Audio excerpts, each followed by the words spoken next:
Même prouvé qu'elle pouvait faire descendre des dizaines de milliers de personnes dans la rue. Aujourd'hui, j'ai vu les vrais Ivoiriens, pas les guerriers du clavier qui insultent la ES depuis leur salon, ni ceux qui troquent leur voix contre un sac de riz pour reconduire leur président sortant. Et ne vous trompez pas, la famille. Si le président Ouattara les a laissés marcher, ce n'est pas par pacifisme, ni par volonté de dialogue. C'est un calcul froid. Mieux vaut laisser défiler une foule que risquer une répression qui embraserait tout le pays, c'est tout. Plus de 80 000 personnes dans un pays où la peur, la répression et la division ont longtemps bâillonné la rue, ce n'est pas un chiffre banal. C'est une démonstration de force de l'opposition. Ce qui minimise ce rassemblement ont soit la mémoire courte, soit une peur viscérale de regarder la réalité en face. Ignorer cette mobilisation, c'est fermer les yeux sur leur colère. Et l'histoire est pleine de ces petites étincelles qui, ignorées, se transforment en incendie incontrôlable. Une seule manifestation, un simple souffle de contestation, peut devenir une vague qui...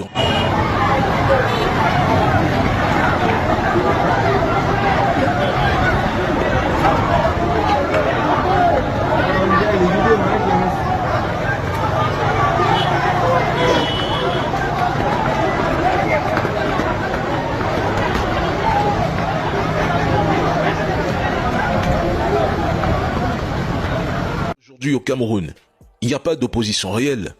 Vous voulez qu'on parle, on parle, mais de qui exactement? Au Cameroun, l'opposition est une mosaïque d'ambitions personnelles et de chapelles politiques qui refusent de se fondre dans un projet commun.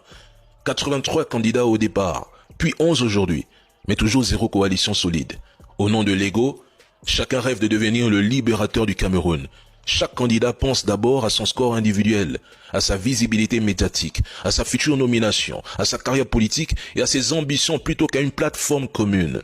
Ils utilisent des discours populaires comme le panafricanisme pour gagner en crédibilité ou popularité, mais sans intention réelle de porter une transformation profonde.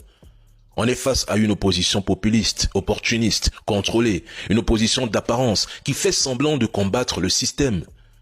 Au lieu de rassembler, il creuse les divisions et fragilise ce qui devrait être un moteur de solidarité et de progrès. Et à la fin, on demande au peuple camerounais de prendre ses responsabilités. Mais ce peuple, il doit suivre qui? Personne ne fait l'unanimité. Vous avancez dispersés sans véritable cohésion. Des gens sont venus semer la division brandissant des mots comme ethnie qui n'ont en réalité aucun sens en Afrique dans notre culture. Et quand tu expliques les termes clairement, calmement et posément, qu'il n'y a pas d'opposition au Cameroun, que tout ceci n'est qu'un décor, une distraction politique, eh bien, ils te tombent dessus en t'insultant comme si leur critique allait changer la réalité du terrain. Comme si, ici, c'était nous qui tenions la clé des élections. Faut vous réveiller, hein. Je suis pas candidat à l'élection présidentielle. Il n'y a pas d'opposition là-bas, il n'y a rien.